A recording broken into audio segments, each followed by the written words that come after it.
और मैं आपको इसको और एडवांस लेवल पे समझाने वाला हूँ। दैट इज एसओपी का मतलब होता है सेपरेशन ऑफ पावर्स। किसी भी कंसोलिडेशन मार्केट का, साइडवेज मार्केट का खोलने की चाबी है ये, ठीक है। आपने देखा होगा, पहले मैं आपकी नोटिस करवाता हूँ। आपने देखा होगा कभी कभी मार्केट में क्या होता है कि जैसे वो ऊपर चली गई है, ठीक है, इस तरीके से वो कंसोलिडेट कर रही है। एक ऐसा टाइम आता है जब उसके अंदर जो कैंडल्स हैं वो आपको कुछ ऐसी देखने को मिलती है। हैंगिंग मैन बनता है, फिर इसकी बॉडी पहली वाले से मोटी होने लग जाती है, ठीक है, ऐसे करके, और फिर बाद में एकदम मार्केट नीचे गिर जाती है। और जब ऐसा होता है तो ये जो बड़ी सी रेड कैंडल होती है, ये क्या करती है, ये अपने नीचे के जो पॉइंट्स होते हैं ना, यानी कि जो ये पूरा का पूरा कंसोलिडेशन होता है, उसको एक बार में तोड़ देती है। उसको एक बार में, ये जो रेड कैंडल है वो बॉडी नीचे तोड़ देती है, और फिर बाद में रेड कैंडल के साथ कंटिन्यूएशन हो जाता है। ये एक फेयर मार्केट कॉन्सेप्ट होता है, इसे हम लोग एफटीसी बोलते हैं। एफटीसी के अंदर ये कॉन्सेप्ट मैंने डालूंगी, this is the fair trading concept, जो मार्केट में जब भी ऐसी कोई कंडीशन दिखती है तो मार्केट अपने आप को कंटिन्यूएशन लेके आती है, अपने आप को लेके चली जाती है नीचे। ये सिंपल एक कॉन्सेप्ट है उसके अंदर। लेकिन अगर यहां पर ये ऐसा ना हो, ये डायरेक्ट ही नीचे गिर जाए, इस कंडीशन में मार्केट मैनिपुलेशन का शिकार हो जाती है, ठीक है। मैनिपुलेशन का शिकार, ऑब्वियस सी बात है, अगर मुझे कोई एकदम से पैसा लगाना है तो मैं सीधे डाल दूंगा, तो मार्केट में छपड़ेबाजी नहीं होती, मतलब सॉरी, मार्केट में एकदम से मूव नहीं करेगा प्राइस। अगर मुझे अपने एसेट्स बेचने हैं तो मुझे प्राइस के फ्लक्चुएशन नहीं करना, लिक्विडिटी का ये कॉन्सेप्ट है, मुझे स्वैपिंग करनी है।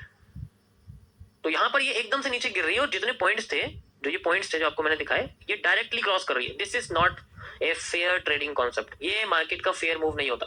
इस कंडीशन में मार्केट में 78% केसेस में मार्केट में अगली कैंडल इसको पक्का रिकवर करती है।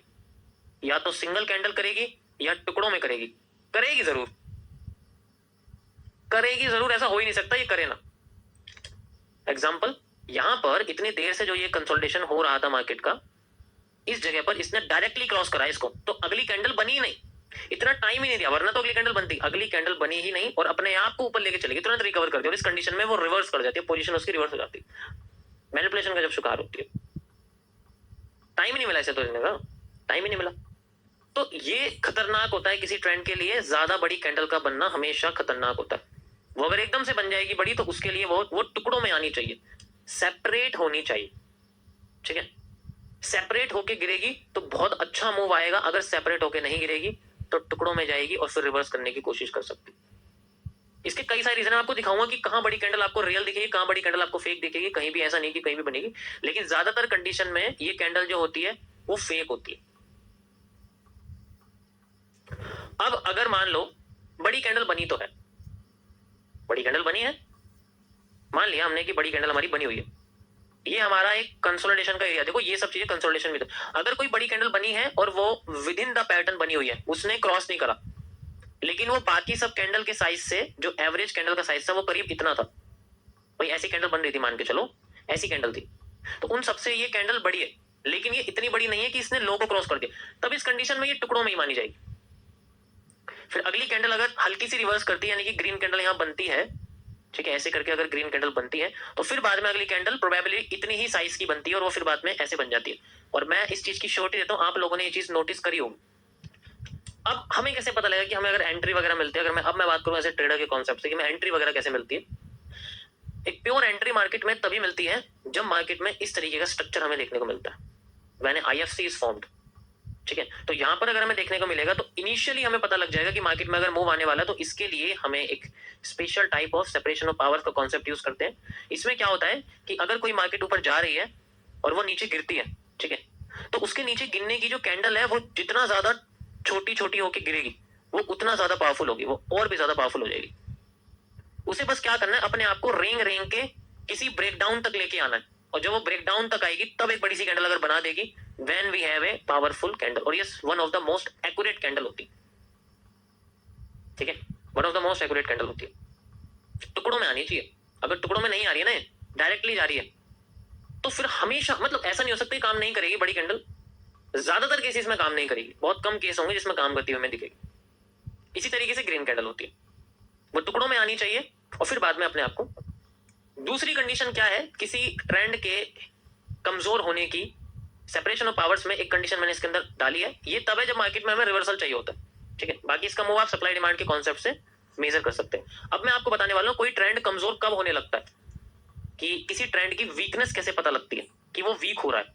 अगर मान के चलो एक बड़ा सा बर्तन है, ठीक है, ऐसे करके बर्तन है मान लो, तो मैं एग्जांपल बताता हूँ। और मान लो ये बड़ा सा बर्तन है, इसके अंदर व्हाइट कलर का व्हाइट सॉल्ट मैंने भरा हुआ है, यानी कि जो सफेद वाला नमक होता है वो भरा हुआ है, सफेद नमक मैंने भरा हुआ, ठीक, पूरा का पूरा खट्टा है, मजेदार। अब मैंने इसके अंदर, ये नमक है, अब मैंने इसके अंदर क्या करा, शक्कर डाल दी जो येलो कलर की है, येलो कलर की जो शक्कर है, ठीक है, वो मैंने डाल दिया। येलो शक्कर जो होती है आप कह सकते हो, शक्कर मैंने डाली है येलो कलर की, अलग दिख रही है, मैंने थोड़ी डाल दी, कोई फर्क नहीं पड़ा। मैंने और डाल दी, कोई फर्क नहीं पड़ा। मैंने और डाल दी, इतने डालता गया कि हर एक नमक के दाने के बाद एक शक्कर का दाना दिखना शुरू हो गया, ठीक है। और अब मैंने क्या करा, मैं डालता गया, अब हर 3 शक्कर के दाने के बाद एक नमक का दाना दिख रहा है, यानी कि नमक का दाना दबता जा रहा। मैंने और डाल दिया, इतना डालता गया कि शक्कर नमक तो दिख ही नहीं रहा। अब पूरा का पूरा जो ये नमक है ये मीठा मीठा बनने लग गया। इसी तरीके से जब मार्केट नीचे गिर रही होती है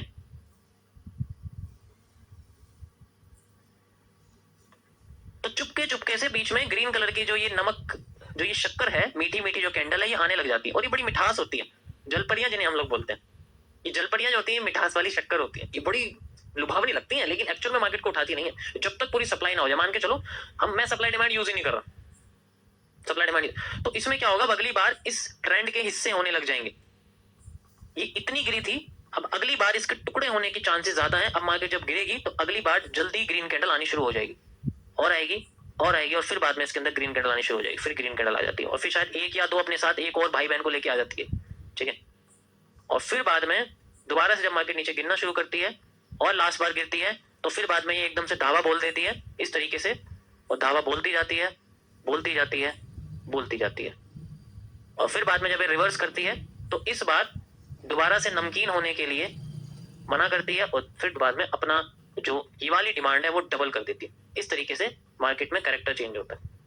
तो वो क्या करते हैं, वो ग्रीन कैंडल्स क्या करती हैं, वो सेल्स जो रेड कैंडल का ट्रेंड है उसके अंदर एक एक करके घुसती है, एक करके घुसती है, उनके शरीर के अंदर घुसती रहती है वायरस की तरह, और जब एक टाइम आता है वो पूरे शरीर के ऊपर धावा बोल देती है, और वहां हमें मिलता है एक इंडिकेशन।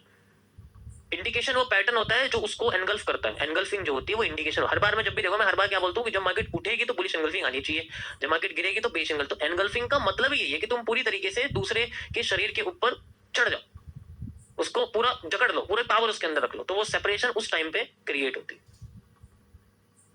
ओके, ये देखो पहले ट्रेंड आया, ये नमक वाला ट्रेंड है, यहाँ नमक आ रहा है, शक्कर है ये ग्रीन, एक आया, 2 आया, फिर 1 आया, फिर 2 आया, फिर एकदम से आया, फिर एकदम से ग्रीन हुई, क्योंकि स्टार्टिंग और एंडिंग ग्रीन हो, और फिर एकदम से दावा बोला, एंड देन देखो ये दावा सा चेंज ऑफ कैरेक्टर मार्केट ने नीचे कर दिया। इस तरीके से होता है, डायरेक्ट नहीं आएगा वो कभी, हर बार तुम्हें वैसे नहीं मिलने वाली, टुकड़ों में मिलने वाली। कभी कभी होगा कि वो डायरेक्ट भी आ जाएगी, कभी कभी होगा कि वो एकदम आएगी, इस तरीके से होता है, ठीक है। जैसे यहाँ देखो, बस हमें किसी ऐसे मौके का फायदा उठाना पड़ेगा जो किसी लेवल पर बन रहा हो, जब तक वो लेवल पे नहीं आएगी तब तक वो फेक भी देती रहेगी। हमें लेवल का भी पूरा ध्यान रखना पड़ता है कि हम सेपरेशन ऑफ पावर्स को यूज तो करें, लेकिन वो किसी सपोर्ट पे होनी चाहिए, किसी रेजिस्टेंस पे, ऐसे नहीं कहीं से मुड़ जाएगी, ठीक है। इन सब चीजों को एक्यूरेट करने के लिए हम लोग सप्लाई डिमांड यूज कर सकते हैं, ठीक है। बाकी आपका देखो खुद का, ये देखो पहले 1 आया, फिर 2 आए, फिर 2 आए, और अब देखो फिर 3 आए, फिर 4 आए, 4 आ गए, कर दी रिवर्स। सेपरेशन ऑफ पावर्स वो दूसरे के प्लेयर को कमजोर करते हैं, खुद अपना जो है मार्केट में अपना सिंपल स्ट्रक्चर है ये समझने का, ये साइकोलॉजी बेस्ड एनालिसिस होता है, समझ आया।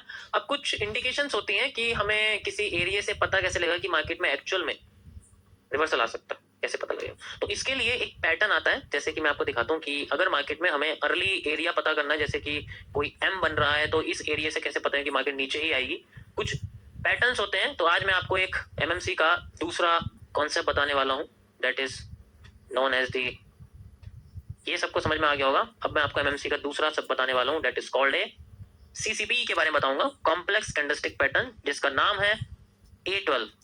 इसका मतलब अलार्म 12 इसका नाम है, ये नंबर है इसका 12, ऐसे बहुत सारे, तो 12th नंबर का ये अलार्म है। तो ये किस तरीके से होता है मैं आपको दिखाता हूँ। जैसे मान के चलो मार्केट में वो ऊपर उठ रही है, नीचे आ रही है, अभी रेजिस्टेंस पर है, तो अगर यहाँ पर एक पतला सा टोनबो बनता है, अगर आपको टोनबो के बारे में पता है तो आप जानते हो, मैंने आपको एक्सप्लेन कर दिया है उसके बाद तुम्हें थोड़ी सी बॉडी अगर मोटी दिखती है इसी रेड कैंडल की, और यहाँ पर ऐसे तुम्हें लाइन दिखती है लाइक, और फिर बाद में बॉडी मोटी दिखती है, तो इस कंडीशन में हमेशा ऐसा लगता है नीचे से बुलिश प्रेशर है, अब तो ऊपर ही जाएगी, अब नीचे कैसे आ जाएगी? नहीं, वो नीचे ही आने के लिए ऐसा कर रही है। एंड ये 3CP का जो पैटर्न है जिसके अंदर बॉडी का वॉल्यूम इंक्रीज होता रहता है, यानी कि जो होल्डिंग वॉल्यूम है, व्हेन होल्डिंग वॉल्यूम इंक्रीज, तब ये पैटर्न कहलाते हैं अलार्म 12। इनका मैंने A12 नाम रखा हुआ। One of the most powerful bearish and bullish pattern. Bullish में ये इस तरीके से होते हैं, सपोर्ट है, और यहाँ पर हमें हैमर दिखता है या इन्वर्टेड हैमर दिखता है। जैसे लाइक आप इन्वर्टेड हैमर देखोगे तो ज्यादा अच्छा रहेगा। इन्वर्टेड हैमर दिखता है या हैमर दिखता है, हैमर भी दिख सकता है, ऐसी कोई बात नहीं है, हैमर भी दिख सकता है, ठीक है, ऐसा है। और फिर बाद में ऐसा आपको देखने को मिलता है जैसे लाइक, और अगली बार अगली कैंडल सब कुछ तोड़ के भाग जाती है। बहुत लोगों ने नोटिस करा होगा ये चीज, उम्मीद जगाती है मार्केट में। ये देखो, ठीक है, ठीक है, और ये देखो,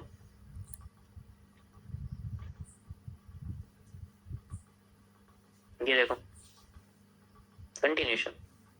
बाकी देखो 100 बार देखोगे तो पता लगेगा आपको कैसे कैसे। ये वन ऑफ द बेस्ट, सबसे बेस्ट आपके सामने आप देख सकते हो। ये देखो इंक्रीजिंग और डिक्रीजिंग वाला एरिया, दोनों सेम प्राइस, मूवमेंट क्रिएट होती है। सबसे बॉटम पे बना हुआ है देखो, यहाँ पर ये देखो, देख रहा है आपको इन्वर्टेड हैमर बने हुए हैं। परफेक्ट। सो इनको हम लोग बोलते हैं, मैंने इनका नाम A12 लिखा हुआ है, ठीक है।